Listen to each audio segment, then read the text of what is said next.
నమస్కారం. ఐటీవీ వార్తలకు స్వాగతం. ముందుగా వార్తల్లోని ముఖ్యాంశాలు.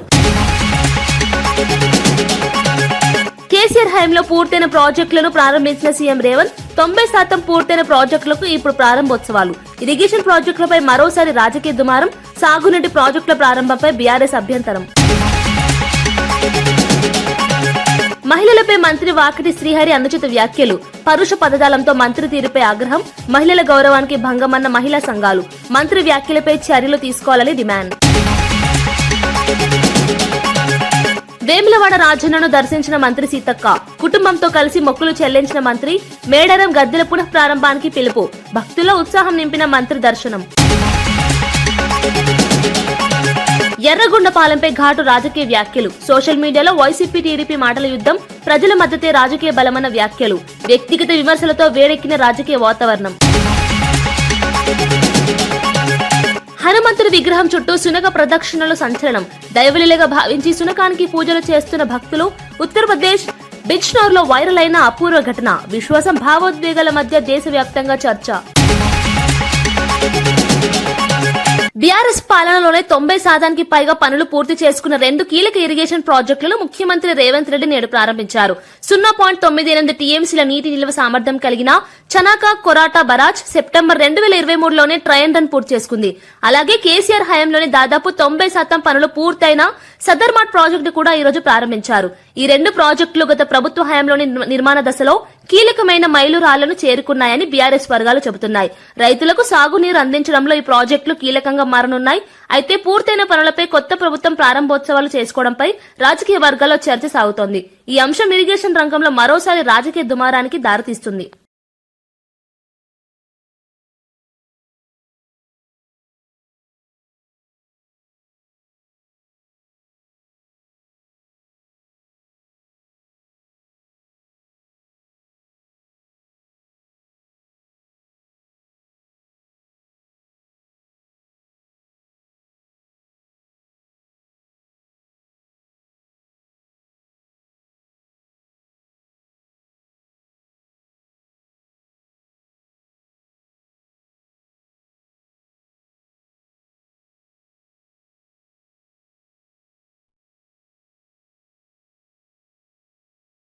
ఉత్తరప్రదేశ్ బిజ్నోర్లో ఒక శునకం హనుమంతుడి విగ్రహం చుట్టూ 3 రోజులుగా ప్రదక్షిణలు చేయడం సంచలనంగా మారింది.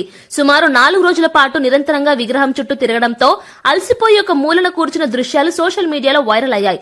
దీన్ని దైవలీలగా భావించిన వేలాది మంది భక్తులు అక్కడికి చేరుకుని శునకానికి సాష్టాంగ నమస్కారాలు చేస్తూ పూజలు నిర్వహిస్తున్నారు.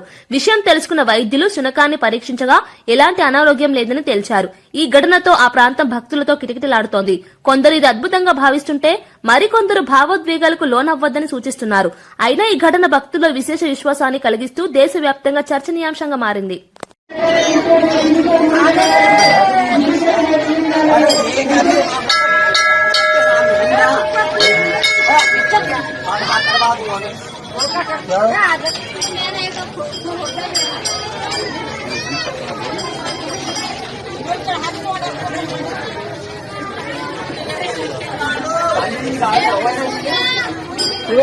निकलते रहो देख निकलते रहो। अरे छुओ मत ना।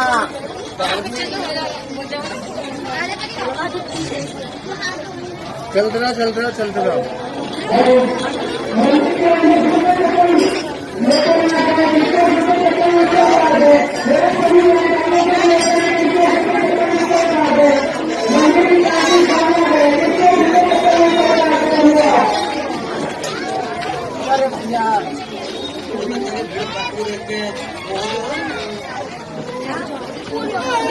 నిర్మల్ జిల్లా కేంద్రంలోని ఎన్టీఆర్ స్టేడియంలో నిర్వహించిన ముఖ్యమంత్రి రేవంత్ రెడ్డి బహిరంగ సభలో అవ్యవస్థలు బయటపడ్డాయి. ఉదయం 10 గంటలకే సభకు తీసుకువచ్చిన మహిళలు 3 గంటలు గడిచినా కనీసం భోజనం, తాగునీరు అందించలేదని ఆవేదన వ్యక్తం చేస్తూ సభాస్థలి నుంచి బయటకు వెళ్లిపోయారు. సీఎం రేవంత్ రెడ్డి రాకముందే పెద్ద సంఖ్యలో మహిళలు నిరాశతో సభను వీడటం రాజకీయంగా చర్చకు దారితీసింది. పండుగ సమయమని ఇంటి పనులు వదిలి వచ్చామని, కనీస సౌకర్యాలు కల్పించకపోవడం బాధాకరమని మహిళలు తెలిపారు. నిర్వాహకుల నిర్లక్ష్యంపై తీవ్ర అసంతృప్తి వ్యక్తమైంది. ప్రభుత్వ కార్యక్రమాల్లో ప్రజలకు మౌలిక సదుపాయాలు కల్పించాల్సిన బాధ్యత ఉందని పలువురు వ్యాఖ్యానిస్తున్నారు. ఈ ఘటన పాలనా వ్యవస్థపై విమర్శలకు దారితీసింది.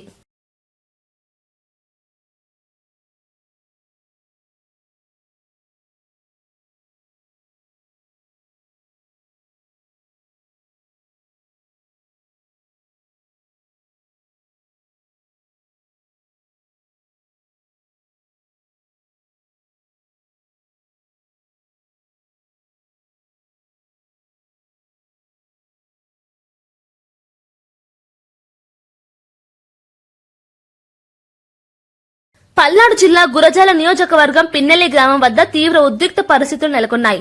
టీడీపీ నేతల చేతిలో హత్యకు గురైన వైసీపీ కార్యకర్త సాల్మన్ అంత్యక్రియలకు వచ్చిన వైసీపీ నేతలు కార్యకర్తలను గ్రామంలోకి వెళ్లనివ్వబోమని పోలీసులు ఆంక్షలు విధించారు. ఈ విషయమై పోలీసులకు వైసీపీ నేతలకు మధ్య తీవ్ర వాగ్వాదం జరిగింది. శాంతి భద్రతల దృష్ట్యా గ్రామంలోకి అనుమతి ఇవ్వడం లేదని పోలీసులు స్పష్టం చేశారు. అయితే ఇది ప్రజాస్వామ్య హక్కులను అడ్డుకోవడమేనని వైసీపీ నేతలు ఆరోపించారు. అంత్యక్రియల సమయంలోనూ రాజకీయ ఉద్రిక్తతలు తలెత్తడం పరిస్థితిని మరింత సున్నితంగా మార్చింది. గ్రామంలో భారీగా పోలీసు బందోబస్తు ఏర్పాటు చేశారు. ఈ ఘటన పల్నాడు జిల్లాలో రాజకీయ ఉద్రిక్తతలను మరింత పెంచింది.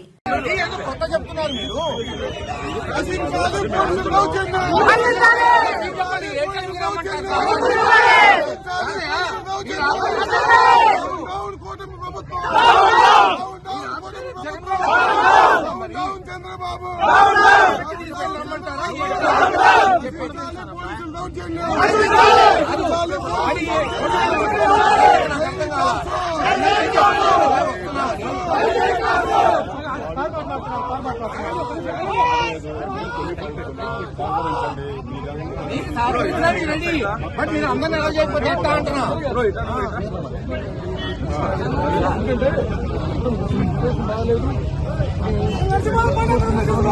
ఎవరు రెచ్చగొడుతున్నారా? చచ్చిపోయింది మావాడు.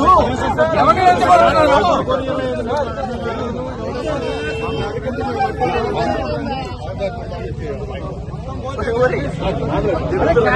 ఎట్టబోతాము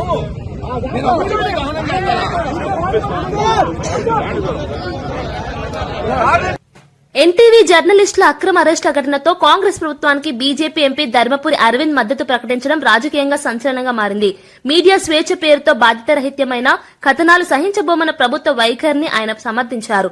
జర్నలిజం అనేది పరిమితులు, బాధ్యతలతో కూడిన వృత్తి అని వ్యాఖ్యానించారు. అయితే జర్నలిస్టుల అరెస్టులపై మీడియా వర్గాలు తీవ్ర ఆందోళన వ్యక్తం చేస్తున్నాయి. బీజేపీ ఎంపీ వ్యాఖ్యలు రాజకీయ ప్రయోజనాల కోసమేనన్న విమర్శలు కూడా వినిపిస్తున్నాయి. ఒకవైపు మీడియా స్వేచ్ఛ, మరోవైపు చట్టపరమైన చర్యల మధ్య సమతౌల్యం అవసరమని విశ్లేషకులు చెబుతున్నారు. కంప్లైంట్ ఇచ్చారు, పోలీస్ కంప్లైంట్ ఇచ్చిరా? ఎవరు ఐఏఎస్ ఆఫీసర్ కంప్లైంట్ ఇచ్చిండ? నిన్న ఇచ్చిరా? ఇచ్చారు కదా, అసోసియేషన్ ఇచ్చింది కంప్లైంట్. తీసుకుంటారు పోలీసు వాళ్ళు యాక్షన్. కంప్లైంట్ ఇస్తే యాక్షన్ తీసుకోరండి. మీరు ఫస్ట్ ఎవరిని పడితే వాళ్ళ మీద వార్తలు రాయటం.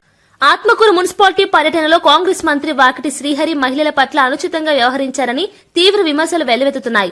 ఎన్నికల హామీల అమలుపై ప్రశ్నలు అడిగిన మహిళలను ఉద్దేశించి ఓయ్ ఏయ్ నీ తిక్క అంటూ పరుష పదజాలం ఉపయోగించడం తీవ్ర కలకలం రేపింది. ప్రజాప్రతినిధిగా ఉండే మహిళలపై ఈ విధంగా మాట్లాడడం సరికాదని స్థానికులు మండిపడుతున్నారు. ప్రజా సమస్యలపై ప్రశ్నిస్తే సహనంగా సమాధానం చెప్పాల్సిన బాధ్యత మంత్రులపై ఉంటుందని మహిళా సంఘాలు అభిప్రాయపడ్డాయి. ఈ ఘటన వీడియోలు సోషల్ మీడియాలో వైరల్ కావడంతో రాజకీయంగా దుమారం చెలరేగింది. మహిళల గౌరవాన్ని కించపరిచే వ్యాఖ్యలపై కఠిన చర్యలు తీసుకోవాలని డిమాండ్ పెరుగుతోంది. మంత్రి వ్యాఖ్యలపై కాంగ్రెస్ పార్టీ నుంచి ఇప్పటి వరకు స్పష్టమైన స్పందన రాకపోవడం మరింత చర్చకు దారితీస్తోంది. ఇగో అమ్మా, నేను నీకంటే గట్టిగా మాట్లాడగలుగుతావా? ఇక కానీ ఇంతమందికి జవాబు చెప్తున్నాక విను అర్థం చేసుకోవాలి. మనం ముందు గేరి బాగ్ గురించి ఆలోచన చేయాలి. ఇదే రక్క ఎప్పుడే గాని ఎప్పుడే గాని అలసెందుకు తెలుసాక ఇంత గట్టిగా మాట్లాడి అలసి చెప్పుందాక నేను మీ తానికి వచ్చాను కాబట్టి అలసి కదా అక్క.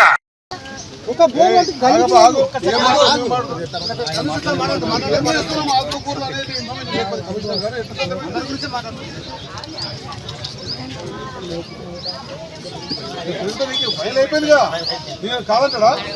తీసేస్తాడా? ఇంక వేరే వేరే డిపార్ట్మెంట్ వచ్చిన పైసలు ఏమైపోయిందంటే ఈజీ ఫ్రీ అయిపోయింది. మంత్రి అంటే ఫ్రీ అయిపోయింది. మీ కానపురంకి వచ్చిన అర్థమైంది కదా. నేను తినబడి మీరు వెయిట్ చేయించబోతు వచ్చింది కాదు కదా. మీరు అనుకుంటే ఇట్లాగానే అయితే కదా మళ్ళీ మీరు కిలో కొట్టుకుంటే కూడా మీరు అనుకోని కాలేజీలు మొత్తనే నీకు వచ్చే పరిస్థితి పెడతారు. ఒక్క నిమిషం ఆగండమ్మా అక్క, ఒక్క నిమిషం ఆగండి.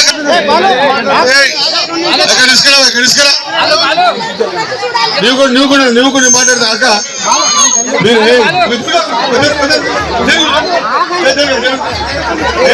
విను ఒక నిమిషము అక్క, ఒక్క నిమిషం నా మాట బెంగళూరులో super star Mahesh Babu craze మరోసారి కనిపించింది. గాంధీనగర్ లో కొత్తగా నిర్మించిన ఏఎంబీ సినిమాస్ ప్రారంభోత్సవానికి మహేష్ బాబు హాజరవడంతో అభిమానులు భారీ సంఖ్యలో చేరుకున్నారు. అభిమానుల తోపులాటతో పరిస్థితి ఒక్కసారిగా ఉద్రిక్తంగా మారింది. పరిస్థితిని అదుపులోకి తీసుకురావడానికి పోలీసులు స్వల్పంగా లాఠీచార్జ్ చేయాల్సి వచ్చింది. సెక్యూరిటీ సిబ్బంది తీవ్రంగా శ్రమించి మహేష్ బాబును సురక్షితంగా లోపలికి తీసుకెళ్లారు. అభిమానుల ఉత్సాహం చూసి అక్కడున్న వారు ఆశ్చర్యం వ్యక్తం చేశారు. సినిమా ప్రారంభోత్సవం ఒక పండుగ వాతావరణాన్ని సంతరించుకుంది. మహేష్ బాబు ప్రజాదరణ ఎంత స్థాయిలో ఉందో ఈ ఘటన మరోసారి రుజువు చేసింది. భద్రతా ఏర్పాట్లపై నిర్వాహకులు మరింత జాగ్రత్తలు తీసుకోవాలని పోలీసులు సూచించారు.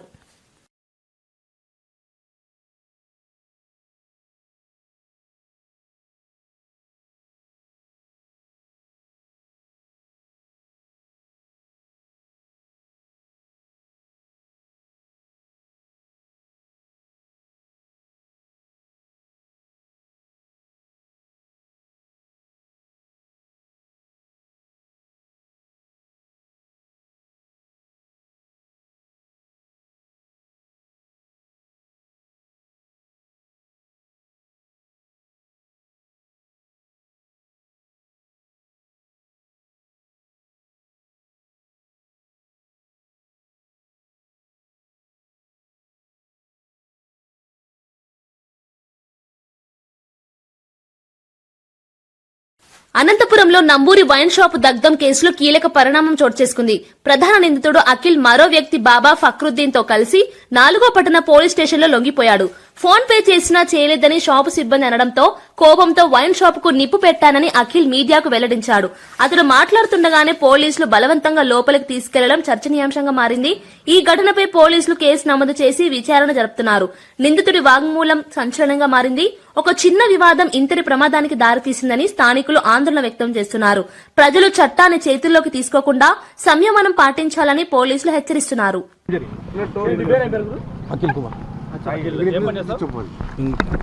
అఖిల్ కుమార్ నా పేరు. అఖిల్ కుమార్ నా పేరు. నేను పెయింటింగ్ కాంట్రాక్ట్ చేస్తాను. ఆ రోజు మధ్యాహ్నము మందు తీసుకోవడానికి పోయినాము. ఫోన్పే కొట్టినామని చెప్పినా కూడా నమ్మలేదు వాళ్ళు. నమ్మనిసరికి వచ్చి మేము చెప్తాం తర్వాత నా అరెస్ట్ ముద్ద అంటున్నాడు. మేము చెప్తాం తర్వాత ఇన్ఫార్మ్ చేస్తాం. ప్లీజ్ మీరు సహకరించండి సహకరించండి మేము ఇన్ఫార్మ్ చేస్తాం. ఇంకా మేము రన్ కాదయ్యా.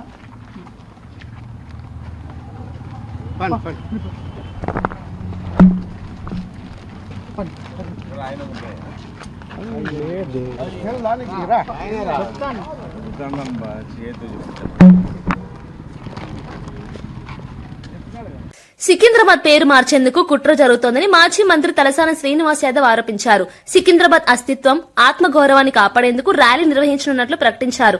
రేపు ఉదయం 9 గంటలకు రైల్వే స్టేషన్ నుంచి ఎంజీ రోడ్డులోని గాంధీ విగ్రహం వరకు ర్యాలీ కొనసాగుతుందని తెలిపారు. 220 ఏళ్ల చరిత్ర కలిగిన సికింద్రాబాద్ లో అనేక చారిత్రక ప్రదేశాలు, లష్కర్ బోనాల వంటి సంప్రదాయాలు ఉన్నాయని గుర్తు చేశారు. ప్రభుత్వం డీలిమిటేషన్ పేరుతో సికింద్రాబాద్ ను నామరూపాలు లేకుండా చేయాలని చూస్తోందని ఆరోపించారు. ఈ సమయంలో ప్రజలంతా ఐక్యంగా ఉద్యమించాల్సిన అవసరం ఉందన్నారు. ఇంటికొకరు చొప్పున ర్యాలీలో పాల్గొనాలని పిలుపునిచ్చారు. ఈ ప్రకటన రాజకీయంగా ప్రాధాన్యం సంతరించుకుంది. సికింద్రాబాద్ కంటోన్మెంట్, సికింద్రాబాద్ పరిసర ప్రాంతాల్లో ఉన్నటువంటి ప్రతి ఒక్కరికి రిక్వెస్ట్ చేసేది, ఇంటికొకరు రండి. ఇది మన యొక్క అస్తిత్వం, మన ఆత్మగౌరవం. అందరూ కూడా భాగస్వామ్యం కావాల్సినటువంటి అవసరం ఉన్నది. నేను ప్రధానమైనటువంటి రాజకీయ పార్టీలు కానీ, స్వచ్ఛంద సంస్థలు కానీ అందరూ కూడా ఇన్వైట్ చేస్తూ ఉన్నాం. ఇది మన ప్రాంతం 220 సంవత్సరాల సుదీర్ఘమైనటువంటి చరిత్ర ఉన్నటువంటి ప్రాంతం.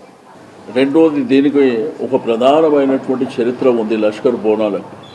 ఇవన్నీ ఉన్నటువంటి సికింద్రాబాద్ ప్రాంతాన్ని ప్రభుత్వం నామరూపాలు లేకుండా చేయాలనేటువంటి ఒక ప్రయత్నం జరుగుతుందో దాన్ని ప్రొటెస్ట్ చేయడానికి ఒకవైపున ముఖ్యమంత్రి గారు సికింద్రాబాద్ని నేను టచ్ చేయలేదంటూ, మరి ఎందుకు నార్త్ జోన్ ఆఫీస్ మల్కాజిగిరి అయిందో చెప్పవలసినటువంటి అవసరం ఉంది. మాంకాలి కానీ, మోండా మార్కెట్ కానీ, బేగంపేట ప్రాంతాలు కానీ ఎందుకు మల్కాజిగిరి కమిషనరేట్లో కలిపినరు? ఎందుకు అక్కడ పోలీస్ డిపార్ట్మెంటు మరి మల్కాజిగిరి కమిషనరేట్లో పనిచేస్తుంది. అంతర్జాతీయ పర్యాటకులను ఆకర్షించడంతో పాటు రాష్ట్రానికి పెట్టుబడులు వచ్చేలా కార్యక్రమాలు నిర్వహిస్తున్నామని మంత్రి జూపల్లి కృష్ణారావు తెలిపారు. పర్యాటక రంగాన్ని ఆర్థిక వృద్ధికి కీలకంగా మార్చాలనే లక్ష్యంతో ప్రభుత్వం ముందుకెళ్తుందన్నారు. వివిధ ఫెస్టివల్స్, సాహస క్రీడలు, సాంస్కృతిక కార్యక్రమాల ద్వారా తెలంగాణను గ్లోబల్ టూరిజం మ్యాప్పై నిలబెట్టాలని ప్రయత్నిస్తున్నామని చెప్పారు. పర్యాటక అభివృద్ధితో హోటల్, ట్రాన్స్పోర్ట్, సర్వీస్ రంగాల్లో ఉపాధి అవకాశాలు పెరుగుతాయని తెలిపారు. డెస్టినేషన్ తెలంగాణ బ్రాండ్ ను బలోపేతం చేయడమే ప్రభుత్వ లక్ష్యమన్నారు. పెట్టుబడిదారులకు అనుకూల వాతావరణం కల్పిస్తున్నామని పేర్కొన్నారు. పర్యాటక రంగం రాష్ట్రానికి ఆదాయ వనరుగా మారుతుందని మంత్రి విశ్వాసం వ్యక్తం చేశారు.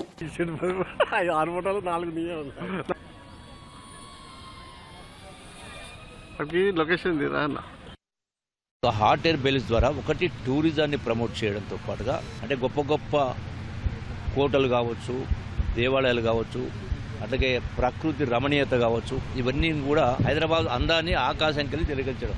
నిరుద్యోగ యువత కూడా ఇక్కడ ఒక్కొక్క హాట్ ఎయిర్ బెలూన్ దగ్గర సుమారుగా 5 నుంచి 10 మంది పనిచేస్తూ ఉంటారు. పైలట్స్ కూడా భవిష్యత్తులో ఎంప్లాయ్మెంట్ అవకాశం వస్తుంది. టూరిజంలో కూడా ప్రమోషన్లు కూడా పెద్ద ఎత్తున పనికి వస్తుంది. పెట్టుబడులు కూడా ఆకర్షిస్తారు. హైదరాబాద్ లో సంక్రాంతి పండుగ వేళ దొంగలు హల్చల్ చేశారు. మేడిపల్లి పోలీస్ స్టేషన్ పరిధిలోని చెంగిచెర్ల కనకదుర్గ కాలనీ, అణుశక్తి నగర్ ప్రాంతాల్లో తాళం వేసిన 12 ఇళ్లలో గుర్తు తెలియని వ్యక్తులు చోరీలకు పాల్పడ్డారు. బంగారు, వెండి ఆభరణాలను దొంగలు ఎత్తికెళ్లినట్లు బాధితులు పోలీసులకు ఫిర్యాదు చేశారు. పండుగ సెలవుల కారణంగా ఇళ్లలో ఎవరూ లేకపోవడాన్ని అవకాశంగా తీసుకుని దొంగతనాలు జరిగినట్లు పోలీసులు భావిస్తున్నారు. సమాచారం అందుకున్న వెంటనే పోలీసులు సంఘటనా స్థలానికి చేరుకుని క్లూస్ టీంతో పరిశీలన చేపట్టారు. సీసీటీవీ ఫుటేజీ ఆధారంగా దర్యాప్తు కొనసాగుతోంది. పండుగల సమయంలో ప్రజలు అప్రమత్తంగా ఉండాలని, ఇళ్లకు తాళాలు వేసేటప్పుడు భద్రతా చర్యలు తప్పనిసరిగా తీసుకోవాలని పోలీసులు సూచించారు. వరుస దొంగతనాలతో కాలనీ వాసుల్లో ఆందోళన నెలకొంది.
గతంలో బాలకృష్ణ నటించిన నారి నారి నడమ మురారి సినిమా పెద్ద విజయం సాధించిన సంగతి తెలిసిందే.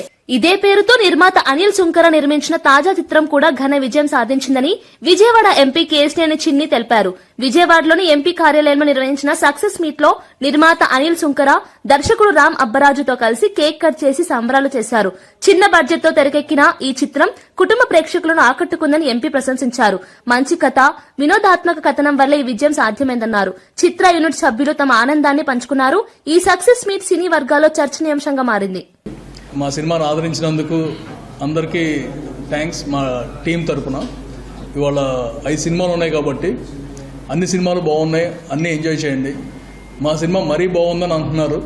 అండ్ ఒకటి మాత్రం కంపల్సరీ, ఈ సినిమా చూస్తే మీకు కనీసం ఒక వారం ఆయురారోగ్యం పెరుగుతుంది నవ్వుతూ ఉంటే. అమ్మవారి ఆశీస్సులతో ఎంత చాలా పాజిటివ్ రివ్యూస్ అంతా జనాలందరూ కూడా చాలా బాగా ఆదరిస్తున్నారు. మళ్ళీ ప్రమోషన్ స్టార్ట్ చేసి అందరి దగ్గరికి రీచ్ అవుతాం. మా హీరో గారు శర్వా గారికి ఇది ఒక సంక్రాంతి హ్యాట్రిక్ ఇది. సో ఆయనకి శర్వా గారు ఎప్పుడు సంక్రాంతికి వచ్చినా హిట్ కొట్టడం జరిగింది. సో ఈసారి కూడా అదే రిపీట్ అయింది. మా హోల్ టీమ్ అందరికీ కంగ్రాట్స్ అండి. అండ్ అందరికీ థ్యాంక్ యూ. ఎర్రగొండపాలెం నియోజకవర్గంపై ఘాటు రాజకీయ వ్యాఖ్యలు సోషల్ మీడియాలో దుమారం రేపుతున్నాయి. వైసీపీ నేతలు తమ నాయకుడు తాటిపత్తి చంద్రశేఖర్ ను ఉద్దేశించి సవాళ్లు విసురుతూ తీవ్ర వ్యాఖ్యలు చేశారు. 2024 ఎన్నికల్లో టీడీపీ వేవ్ ఉన్నప్పటికీ చంద్రశేఖర్ ప్రజల మద్దతుతో నిలబడ్డారని వ్యాఖ్యానించారు. ఎర్రగొండపాలెం తమ అడ్డా అని, ప్రజల మధ్య రాజకీయ బలం తేలుతుందని స్పష్టం చేశారు. ప్రత్యర్థులు దమ్ముంటే నియోజకవర్గంలో పోటీ చేసి గెలవాలని సవాల్ విసిరారు. ఈ వ్యాఖ్యలు రాజకీయంగా ఉద్రిక్తతకు దారితీసింది. సోషల్ మీడియా వేదికగా సాగుతున్న ఈ మాటలు యుద్దం స్థానిక రాజకీయ వాతావరణాన్ని వేడెక్కిస్తోంది. ప్రజా సమస్యల కన్నా వ్యక్తిగత విమర్శలకే ప్రాధాన్యం పెరుగుతోందన్న విమర్శలు కూడా వినిపిస్తున్నాయి. ఎర్రగొండపాలెం గడ్డ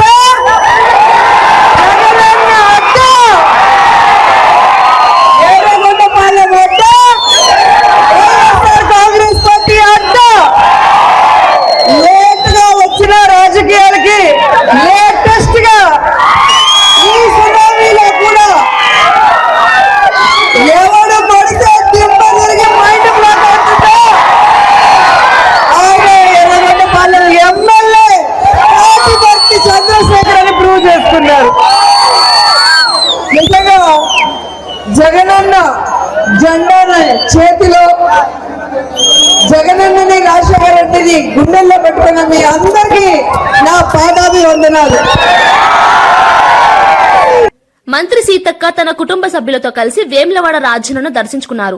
ఆలయ సంప్రదాయం ప్రకారం కోడెను కట్టి మొక్కులు చెల్లించుకున్నారు. ఈ సందర్భంగా ఆమె మాట్లాడుతూ జనవరి 19న మేడారంలో ముఖ్యమంత్రి రేవంత్ రెడ్డి చేతుల మీదుగా జరగనున్న సమ్మక్క సారలమ్మ గద్దెల పునః ప్రారంభోత్సవాన్ని విజయవంతం చేయాలని పిలుపునిచ్చారు. ఈ కార్యక్రమం గిరిజన సంప్రదాయాలకు ప్రతీకగా నిలుస్తుందని తెలిపారు. ఆలయ ప్రాంగణంలో జరిగిన పూజా కార్యక్రమాల్లో ప్రభుత్వ విప్ ఆది శ్రీనివాస్, జిల్లా కలెక్టర్ గరిమా అగర్వాల్ పాల్గొన్నారు. మంత్రి సీతక్క దర్శనం భక్తుల ఉత్సాహాన్ని నింపింది. మేడారం ఉత్సవాల ఏర్పాట్లు వేగంగా జరుగుతున్నాయని, భక్తులకు ఎలాంటి ఇబ్బందులు కలగకుండా చర్యలు తీసుకుంటున్నామని అధికారులు తెలిపారు.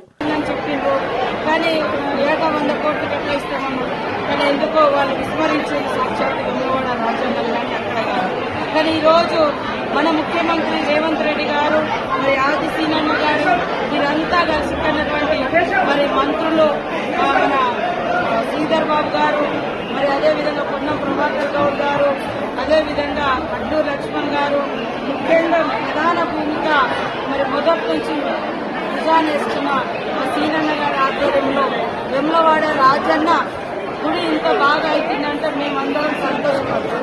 ఎందుకంటే మా గుడి ఎంతైతే మేము అంటే భక్తి ఉంటుందో అక్కడికంటే ముందు ఇక్కడికి వచ్చి మొక్కులు చెల్లించుకొని మేము అక్కడికి పోతాం. మా తల్లిదండ్రులు కానీ మా ఊళ్ళో కానీ అందరూ మాస్ పబ్లిక్ అత్యధికంగా వచ్చాం.